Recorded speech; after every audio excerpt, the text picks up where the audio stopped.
Okay, hi everybody. I'm doing the discussion on Darko Suvin's paper about science fiction. So I really think he was arguing about, it says in there, he's arguing about, the definition of science fiction as a literature of cognitive estrangement is the word he uses. I think he really just means that, it's something new and different, not something that you can really define, really. He uses the word mainstream, which I like. It's not something that you somebody can just tell you what it's about. It's not traditional. It's very new. He says, which I agree with a lot of what he says in here, that science fiction has really changed our view about you know society, and about it just has changed things as an art form.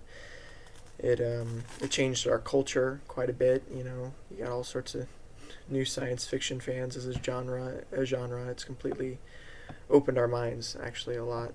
Really got us thinking outside the box.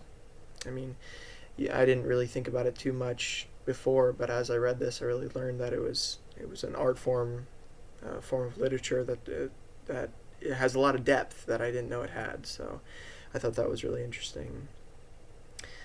Um, he had a lot of stuff to say. It was a good read, I think. But I answered the fourth question for uh, my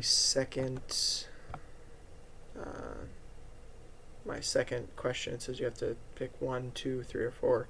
I mean, you have to do one, but then two, three, or four. It's in what ways is Metropolis a science fiction?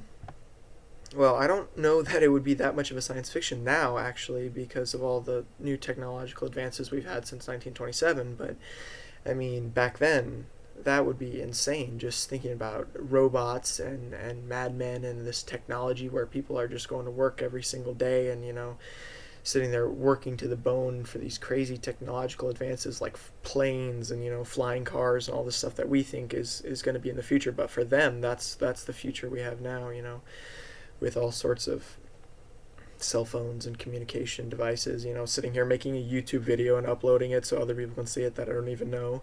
Stuff like that. I mean, they wouldn't even think of that kind of stuff. But back then, that would have been a crazy work of fiction, So, yeah.